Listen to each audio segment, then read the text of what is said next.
Masih bersama saya Budiman Tandrejo di satu meja The Forum. Pak Aceh Hasan Sazili, aktivis dan sekarang menjadi Gubernur Lemhanas. Di istana hampir tiap hari Kamis ya, Ibu Sumarsih, ibu dari Wawan gitu, Semanggi 1 gitu, selalu menuntut keadilan kepada negara karena kasusnya tidak pernah diselesaikan sampai sekarang minimal dalam perspektifnya Bu Sumarsih. Gitu. Dalam perspektif Kang Aceh, isu Kamisan, isu Trisakti, isu lain-lain pelanggaran HAM Tanjung ini bagaimana sih pola penyelesaiannya, sebaiknya diselesaikannya seperti apa sebetulnya? Ya, saya kira persoalan tuntutan ya, terutama saya kira soal yang masuk dalam kategori pelanggaran HAM, komitmen dari Presiden Prabowo salah satunya, misalnya kita bisa lihat bahwa ya beliau membentuk kementerian khusus tentang HAM. Oh, oke, itu bentuknya. Ya, dan menurut kami seharusnya ya itu menjadi bagian yang bisa dikaji lebih mendalam dan ada penyelesaian terkait dengan penilaian pelanggaran HAM tersebut gitu. Jadi tentu saya kira hal yang perlu dikaji oleh otoritas yang memiliki kewenangan untuk mengkaji terhadap pelanggaran HAM tersebut gitu. Jadi saya kira soal seperti itu menurut saya ya, menurut kami tentu harus dikembalikan kepada apa yang menjadi akar persoalan ketika persoalan itu muncul. Dan sekali lagi tentu kita harusnya bisa serahkan kepada kewenangan yang dimiliki oleh kementerian terkait dengan HAM. Oh, jadi diselesaikan kepada Menteri HAM untuk menyelesaikan salah satu aksi Kamisan ya? Saya kira salah satu jalan keluar yang bisa dilakukan. Ya. Oke. Tidak bisa. Coba Syafiq, gimana? Cukup nggak Menteri HAM menyelesaikan kementerian apa? Saya tidak yakin ya, tidak punya optimisme lah di situ. Kita tahu bahwa Kementerian HAM saya kira harus pertama ya, Kementerian HAM penting untuk memastikan bahwa hak asasi manusia dihormati di kehidupan kita bernegara berbangsa di masa yang akan datang, ke depannya. Tetapi juga dia juga harus bisa memecahkan persoalan-persoalan yang pernah terjadi ke belakang. Dan saya tidak yakin Kementerian HAM bisa memecahkan itu. Ini kasus yang sudah bertahun-tahun ya, termasuk Semanggi dan saya ada di saat itu sebagian besar korban yang tercatat saya kenal, tetapi saya sendiri dengan peristiwa itu saya merasa bahwa ada korban-korban lain yang mungkin tidak tercatat. Oke. Karena ada pengalaman-pengalaman saya yang dan teman-teman yang ganjil dengan menyaksikan kekerasan waktu itu, saya merasa korbannya lebih dari yang dicatat oleh media. Oke. Di situ, dan sampai hari ini tidak ada pengungkapan kebenaran sama sekali. Dulu waktu peristiwa Semanggi itu kami dituduh makar oleh Pak Wiranto. Waktu itu dia Panglima ABRI ya, Pangap ya, dituduh makar karena dianggap akan menggagalkan sidang istimewa. Padahal waktu itu simpel saja, kami dan teman-teman menego untuk demo di depan DPR, nyampe jam 6 kami akan siap bubar. Tapi kemudian diadang Panser, dan kemudian Panser dan water cannon itu bergerak itu saja menerabas massa dan menembakinya. Oke. Dan besoknya Pak Wiranto ngomong itu makar. Oleh karenanya kesannya boleh dibubarkan dengan peluru tajam. Nggak ada klarifikasi sampai hari ini terhadap statement seperti itu. Anak-anak muda yang melahirkan reformasi gitu, nggak ada statement klarifikasi, dan sampai hari ini terhadap para korban nggak ada pengungkapan kebenaran dan nggak ada pertanggungjawaban negara terhadap mereka. Bahkan negara mengacuhkannya ratusan kali sudah aksi Kamisan dan ya sebagian besar dianggap kayak tidak ada. Oke, baik, Usman, gimana? Tadi ada komitmennya adalah dibentuk Kementerian Hak Asasi Manusia. Secara peraturan perundang-undangan itu keliru karena tidak ada portofolio atau tugas dan misalnya fungsi Kementerian HAM dalam memecahkan pelanggaran berat hak asasi manusia seperti yang Mas Budiman tadi sebut, Semanggi dan lain-lain. Yang disebut oleh undang-undang adalah Jaksa Agung bertugas untuk melakukan penyidikan terhadap pelanggaran berat hak asasi manusia seperti tragedi Semanggi, Trisakti dan lain sebagainya. Nah, karena tragedi itu terjadi sebelum Undang-Undang Pengadilan HAM, maka Jaksa Agung termasuk Presiden perlu membentuk sebuah mekanisme ad hoc. Presiden menerbitkan Kepres tentang pengadilan ad hoc untuk tragedi Trisakti dan Semanggi misalnya. Lalu Jaksa Agung membentuk tim penyidik ad hoc melibatkan unsur masyarakat, pakar yang memiliki integritas moral yang tinggi, lalu melakukan pencarian bukti yang kuat, diajukan ke pengadilan seperti pengadilan ad hoc untuk Timur Timur dan untuk Tanjung Priuk. Nah, itu yang lebih tepat seperti dikatakan oleh undang-undang di dalam pasal 43 Undang-Undang Nomor 26 Tahun 2000. Di luar itu Kementerian HAM nggak punya apa-apa, nggak punya kewenangan apa-apa, apalagi dari segi anggaran pun juga sangat kecil.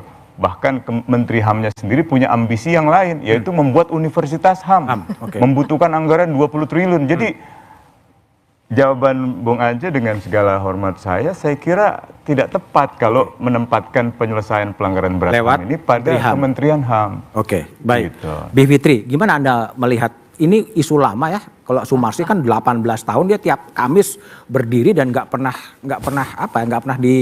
diajak dialog, munculnya mau gimana? Ya, memang dalam persoalan hak asasi manusia dan hukum pasti kita akan ketemu yang namanya unable atau unwilling. Kalau unable sebenarnya sih able sekali. Semua infrastrukturnya ada pengadilan HAM, ada pengadilan HAM ad hoc untuk yang sebelum tahun 2000, tapi sebenarnya unwilling. Nah, unwilling ini yang tidak mau ini kan sebenarnya tentu saja karena keputusan politiknya sesungguhnya harus diambil oleh Presiden karena dia kepala negara dan kepala pemerintahan. Nah, repotnya adalah salah satu kasus yang mestinya juga dibongkar dalam konteks reformasi ini, dalam konteks pelanggaran HAM berat masa lalu adalah sesuatu yang juga melibatkan Presiden Prabowo, yaitu penculikan ya, dan kita semua tahu itulah gitu. Dan kalau sekarang masih diperdebatkan, iya tapi Pak Prabowo mungkin tidak terlibat karena tidak ada putusan pengadilannya. Nah, disitulah yang kemudian kita kenal dengan nama impunitas. Ketika sistem politiknya akan malah melindungi para pelanggar HAM berat itu. Dan sebenarnya semua yang dari tadi disebut Pak Wiranto dan lain sebagainya, itu kan semua kita sudah lihat sekarang juga ada dalam sebuah peta politik yang sekarang bahkan bisa kita lihat gitu. Sehingga kalau misalnya mau dibicarakan reformasi tidak hanya institusional tapi juga perlu perubahan aktor. Nah, menurut kami justru perubahan aktor itu yang tidak terjadi atau belum terjadi. Karena orang-orang seperti Pak Prabowo sendiri, kemudian waktu itu yang juga banyak muncul di TV tahun 98 misalnya Pak Syafri Syamsuddin sekarang Menteri Pertahanan, dan Pak Wiranto juga masih ada dalam landscape politik kita. Artinya ya kembali lagi, apakah betul reformasi ini benar-benar sudah terjadi? Oke, Bung Kodari, silakan kemudian bukan ini malah kekuatan sebenarnya ketika aktor-aktor itu berada di kekuasaan untuk menyelesaikan aja sebetulnya. Ya, mungkin kita harus bicara makro ya. Kita punya berbagai macam jenis perubahan sosial yang kita miliki adalah reformasi, bukan revolusi. Saya kira kalau namanya revolusi mungkin situasi dan kondisinya akan sangat berbeda. Walaupun tentu saja revolusi juga punya logikanya sendiri yang belum tentu akan membawa perubahan yang lebih menyelamatkan bagi bangsa Indonesia. Kita lihat misalnya seperti Rusia. Rusia dulu dikuasai oleh Tsar, oleh Kaisar. Lalu kemudian terjadi revolusi oleh Partai Komunis, oleh Politbiro. Sekian puluh tahun kemudian Partai Komunisnya yang runtuh. Dan tapi waktu itu tidak terjadi situasi ekstrim revolusi seperti pada masa Kaisar, di mana Kaisarnya kemudian diburu. Malah pelakunya pada waktu itu Gorbachev kan tetap menjadi presiden. Dan kita tahu bahwa sekarang Rusia tetap survive dengan situasi dan kondisi yang ada pada hari ini. Jadi menurut saya sih kalau kita bicara mengenai persoalan-persoalan bangsa, selalu ada fase atau situasi dan kondisi di mana akhirnya kita nggak punya jawaban yang final ya. Ya kita nggak bicara 98 deh, contoh 65. 65 itu apakah sampai hari ini kemudian betul-betul selesai? Yang kemudian saya pahami juga, ini saya sedang cerita deskriptif ya, yang terjadi pada peristiwa 65 yang saya lihat, saya tangkap dari teman-teman yang terlibat pada proses-proses itu, yang terjadi adalah proses rekonsiliasi atau apapun namanya yang, mohon maaf ya kalau saya tidak cukup persis atau akurat untuk menyebutnya begitu. Jadi mungkin penyelesaiannya bukan semata-mata hukum atau bukan masalah hukum, tapi ada cara dan jalan yang lain, yaitu rekonsiliasi. Oke, Mas Ukidi, ini gimana nih kalau Anda lihat isu soal problem hak asasi manusia yang diperjuangkan oleh yang paling menonjolkan Bu Sumarsih. Ini sebaiknya kalau menurut Anda yang banyak memikirkan hal ini mau diselesaikan bagaimana sih sebetulnya?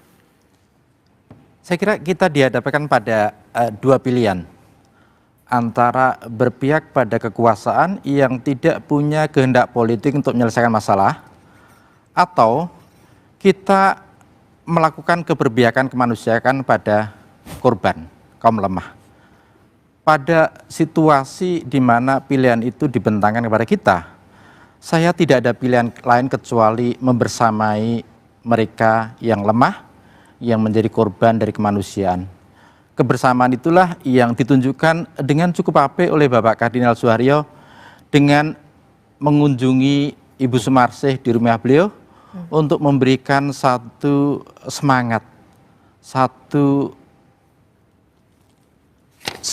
untuk membersamai mereka yang jadi korban, dan sekaligus memberikan satu pesan bahwa keadilan itu harus terus diperjuangkan tanpa kenal lelah. Dan kita memperoleh satu figur yang sempurna, bagaimana seorang ibu yang kehilangan anaknya demi reformasi, berjuang menuntut keadilan yang tak kunjung diberikan dan tak tahu di mana keadilan itu akan berujung. Tetapi Ibu Sumarsih memberikan satu teladan yang baik bahwa di tengah Indonesia yang semakin gelap, Bu Sumarsih tetap memberikan satu teladan tentang pentingnya merawat harapan. Bahwa di tengah kegelapan, harapan dan lilin untuk mencari keadilan harus terus dinyalakan. Dan itulah teladan buat kita semua sebagai bangsa, sebagai warga negara. Oke, baik. Sukidi mengatakan bahwa bagaimana kita merawat harapan agar reformasi tidak mati. Kita bahas setelah jeda berikut ini.